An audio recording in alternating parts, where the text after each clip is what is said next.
آپ سے زیادہ خوبصورت.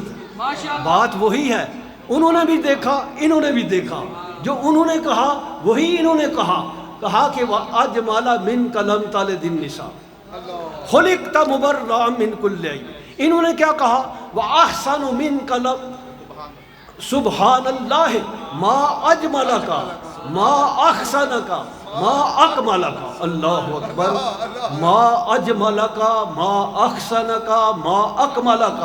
کتھے مہر علی کتھے تیری سنا، گستاخ کی کتھے جا اڑیاں. اس صورت نو میں جان آکھاں، جان آکھاں کہ جانے جہان آکھاں، سچ آکھاں تے رب دی شان آکھاں، جس شان تھی شانہ سب بنیاں. یہ دیکھنے والوں کا حال ہے. جنہوں نے نہیں دیکھا وہ جو مرضی کہتے رہے، ان کی اپنی مرضی ہے. کیوں؟ کہ ان کا قصور نہیں، انہوں نے دیکھا نہیں ہے، دیکھا ہی نہیں ہے. اللہ اکبر. پھر چپ کر مہر علی تھے جان. کس طرح؟ کوئی مثل نہ ڈولن دی، چپ کر مہر علی تھے جا نہیں بولن دی. سبحان اللہ ما اجملک ما احسنک ما اکملک. کتھے مہر علی کتھے تیری سنا، گستاخ اکھیں کتھے جا اڑیاں. اے مکھ چند بدر شاشانی ہے. یہ بات ہے، یہ بات پریشان تھی. لقمہ نہیں دیتے آپ. وہ کالے جھنڈے کے نیچے بیٹھے ہوئے 4 عرف پہلے ہی اگے لگ جاتے ہیں، تسی پچھو بھی نہیں رل سکتے. پھر پڑھو سبحان اللہ ما اجملک ما احسنک ما اکملک. کتھے مہر علی کتھے تیری سنا، گستاخ اکھیں کتھے جاڑیاں. اے مکھ چند بدر شاشانی ہے، متھے چمکے لاٹ نورانی ہے. کالی زلف تے اکھ مستانی ہے، مخمور اکھی ہیں مدبریاں. اس صورت نو میں جان آکھاں، جان آکھاں کہ جانے جہان آکھاں، سچ آکھاں تے رب دی شان آکھاں، جس شان تھی شانہ سب بنیاں. نعرہ تکبیر، نعرہ رسالت، نعرہ رسالت، نعرہ حیدری، آمد مصطفیٰ، آمد مصطفیٰ، چہرہ والضحیٰ، سرکار کی آمد، دلدار کی آمد، حضور کی آمد، اور نور کی آمد. تھک گئے ہیں آپ کہ میں تھک گیا؟ چلیں تھوڑا سا آگے. اچھا چلو، یہ ایک نئی لائن نکلی ہے کہ جس نے دیکھا ان سے پوچھو. پوچھنا ہے تو بلال حبشی سے پوچھو، پوچھنا ہے تو صہیب رومی سے پوچھو، پوچھنا ہے تو سلیمان فارسی سے پوچھ، پوچھنا ہے تو ابو بکر صدیق سے پوچھنا، پوچھنا ہے تو عمر ابن خطاب سے پوچھ، پوچھنا ہے تو جناب عثمان ذی النورین سے پوچھ، پوچھنا ہے تو جناب سیدنا حیدر کرار سے پوچھ، جو نبی پاک کے جسم سے مس ہوتے تھے. نبی ان کے جسم کے ساتھ مس ہوتے تھے. کبھی سرکار کسی کے چہرے پر ہاتھ پھیرتے، کبھی کسی کی پیشانی پر ہاتھ پھیرتے، کبھی کسی کے شکم پر ہاتھ پھیرتے، اور صحابہ ترستے کہ کاش رسول اللہ کا جسم ہمارے جسم سے لگ جائے تو جہنم کی آگ حرام ہو جائے گی، جہنم کی آگ حرام ہو جائے گی. میں یہ عرض کر رہا تھا کہ ان لوگوں نے دیکھا ہے، ان لوگوں نے دیکھ کر بیان کیا. ان میں سے ایک شخصیت کا میں آپ کے سامنے عرض کرتا ہوں کہ جابر بن سمرہ، ان کے گھر سرکار تشریف لے گئے تو یہ فرماتے ہیں کہ 14ویں رات کا چاند تھا. میں نے کھلے صحن کے اندر سرکار کی چارپائی بچھائی. مدینہ کی ٹھنڈی ٹھنڈی ہوا، وہ سرد جھونکے جنہوں نے دیکھے ہیں یا پائے ہیں وہ جانتے ہیں. میں اور یہ مکر بھائی اور یہ ماشاءاللہ ندیم باس، ہم اس دفعہ جب پہلا کرونا لگا نا، پہلا کرونا شریف، تو کیا ہوا، ہم فارغ ہو کے واپس آئے تو 8 دن بعد لاک ڈاؤن ہو گیا۔ تو میں عرض یہ کر رہا تھا کہ ہم جو ہی مدینہ پاک میں داخل ہوئے نا، وہاں کی ٹھنڈی اور میٹھی ہوا جب لگتی تھی نا تو ہم اش اش کر اٹھتے تھے، اور ٹھنڈی میٹھی ہوا نے چند دن کے بعد ہمیں کچھ بہار سا عطا کر دیا۔ لیکن لوگوں، خدا کی قسم، مدینہ پاک کی ہوا کی طرح دنیا میں کسی جگہ ہوا نہیں ہے، اس جیسی فضا کہیں نہیں، اس جیسی لطافت کہیں نہیں، اس جیسی نصافت کہیں نہیں ہے۔ تو میں یہ عرض کر رہا تھا کہ جابر بن سمرہ نے کھلے صحن کے اندر نا چارپائی اور سرکار کو لٹا دیا، اور ایک یمنی چادر آپ پر دی کہ اس کے ڈورے سرخ تھے، اور جابر بن سمرہ فرماتے ہیں میں پاس بیٹھ گیا۔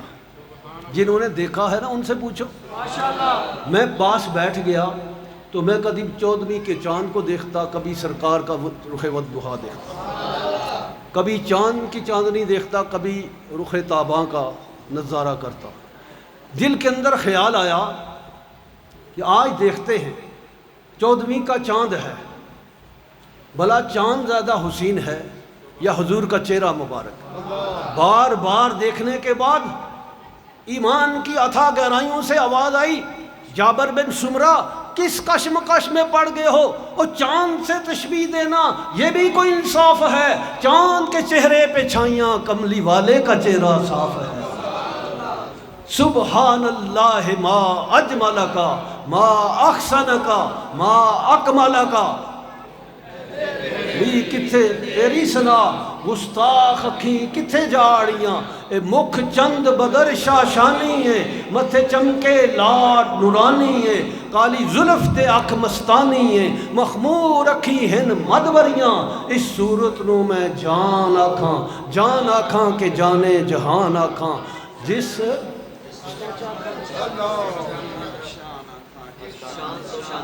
سب بڑی۔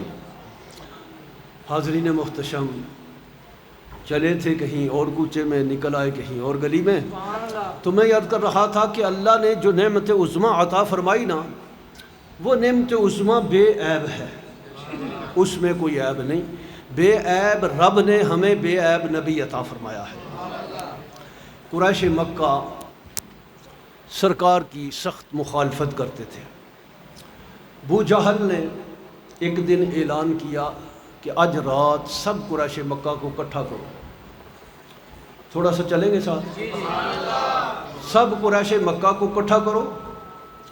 دار الندوہ کی میٹنگ تھی، بس کانوں میں یہ لوگ باتیں کرتے ہیں، گستاخ کانوں میں جمع کر لیتے ہیں، گستاخ کانا پھوسی کرتے ہیں، وہ روش آج تک چلی آ رہی ہے۔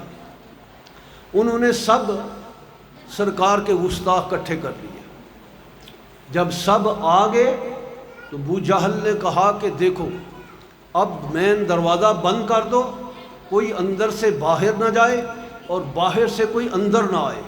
قریش مکہ ابو جہل کو بڑی دیر سے جانتے تھے، یہ کوئی عام بندہ نہیں تھا۔ ابو جہل تو ہم کہتے ہیں نا نبی کا گستاخ بنا تو ابو جہل ٹھہرا، وگرنہ اس کا نام تھا ابو الحکم، حکمت و دانائی کا بہت بڑا دھنی تھا، پریا پنجایت کے اندر بیٹھنے والا تھا، بڑے بڑے عمراء سے اس کے تعلقات تھے، بات کرنے کے اندر بڑا سنجیدہ تھا، اور اس نے بڑی دور کی سوچ کے سب قریش مکہ کو اکٹھا کیا۔ تو سب قریش مکہ حیران تھے، آج یہ کیا اعلان کرنے والا ہے، اس خفیہ میٹنگ کے اندر کیا ہوگا، یہ سیرت النبی کانفرنس جو منعقد ہوئی ہے اس کے اندر کیا خطاب کرے گا ابو جہل۔ جب سب آگے ابو جہل اٹھ کر کھڑا ہوا، کہنے لگا قریش مکہ تم سارے کے سارے عربی لغت سے واقف ہو، عربی زبان پر دسترس رکھتے ہو، عربی زبان تمہاری مادری زبان ہے، تم اہل عرب ہو۔ میں تمہیں ایک بات کہنا چاہتا ہوں، میری بات توجہ کے ساتھ سنو۔ بات یہ ہے کہ آج کے بعد تم نے ایک کام کرنا ہے، یا تو نبی پاک علیہ السلام کو محمد کہنا چھوڑ دو یا حضور کی مخالفت کرنا چھوڑ دو۔ شاید کہ اتر جائے۔ بات تو آسان تھی لیکن پھر بھی مبہم تھی۔ کسی نے اٹھ کر کہا ابو جہل وضاحت کے ساتھ بتا کیا کہنا چاہتا ہے۔ ابو جہل غصے سے پہلے ہی لال پیلا تھا، غصے کے اندر کہنے لگا بدبختو تم اہل عرب ہو، عربی زبان پر تمہیں دسترست ہے، مادری طور پر تم عربی لوگ ہو، لیکن تمہیں عربی پر کوئی توجہ نہیں۔ میں نے کیا کہا؟ میں یہ کہتا ہوں یا تو آج کے بعد حضور کو محمد کہنا چھوڑ دو یا حضور کی مخالفت کرنا چھوڑ دو، ان دونوں باتوں میں سے ایک کام اختیار کر لو۔ پھر بھی سمجھ نہ آئی تو ابو جہل چلا کے کہنے لگا بدبختو تمہیں پتہ نہیں جس کا نام محمد ہو وہ بے عیب ہوتا ہے، اور جس کا نام محمد ہو وہ بے عیب ہوتا ہے، اور دن بھر ان کے عیب نکالتے ہو، دن بھر مخالفت کرتے ہو، پھر محمد کہہ کر پکارتے ہو۔ سبحان اللہ۔ مسئلہ بڑا پرکٹھن تھا، دار الندوہ بھرا ہوا تھا، سیرت کانفرنس کے بڑے بڑے خطیب وہاں بیٹھے تھے، اور خود شیخ الحدیث بڑا بولنے والا تھا۔ جب مسئلہ حل نہ ہوا تو اچانک دروازے پر دستک ہوئی، اور چنگے بھلے بارے ہاتھ کی دستک تھی۔ دروازہ کھلا تو بہت لمبی سفید داڑھی اور بڑا پیارا لباس اور بہت ہی مسکین صورت، یزید سیرت، اندر آ کے کہنے لگا قریش مکہ کیوں پریشان ہو، کیوں سراسیمہ ہو؟ میں تمہیں بتاتا ہوں نبی کی مخالفت کرنا نہ چھوڑو، نبی کا نام بدل دو۔ یعنی اتنی سوجھ بوجھ ابو جہل کے اندر بھی تھی کہ جس کا نام محمد ہو وہ بے عیب ہوتا، اور یہ کلمہ پڑھ کر بھی عیب نکالتا ہے۔ اتنی سوجھ بوجھ کا وہ بھی مالک تھا۔ اندر آنے والے سے پوچھا بتا کون ہے؟ اجنبی ہے تو، دیکھا نہیں کبھی، آیا نہیں؟ کہنے لگا ہوتا تمہارے دائیں بائیں ہوں لیکن تم نظر نہیں کھولتے، مجھے دیکھ نہیں سکتے۔ وہ کہنے لگے ہم تو نبی کے حاضر و ناظر کے منکر ہیں، بلا تجھے کس طرح دیکھیں گے؟ تو پھر بھی پوچھا بتا کون ہے؟ تو کہنے لگا میرا نام ہے شیخ نجدی، میں تمہاری مشکل کشائی کے لیے آیا ہوں۔ تم اس طرح کرو کہ نبی پاک علیہ السلام کا نام بدل دو، مخالفت نہ چھوڑو۔ کہا کہ کیا نام رکھے؟ اس نے کہا چھوڑو، آج کے بعد محمد کہہ کر نہ پکارنا، آج کے بعد نبی کو مزمم کہہ کر پکارنا۔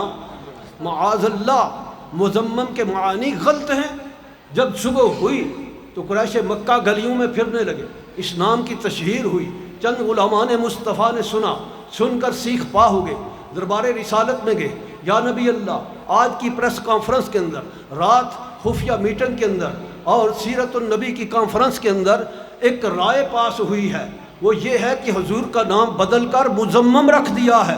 سرکار کی پیشانی چمک اٹھی، حضور کے رخسار منبری دھمکنے لگے، اور آپ کے لبوں پر مسکراہٹ طاری ہو گئی، زبان رسالت گویا ہوئی۔ میرے صحابہ غم نہ کرو، ان کا مزمم کوئی اور ہوگا، میرا نام تو میرے رب نے محمد رکھا ہے، میرا نام تو میرے رب نے محمد رکھا ہے۔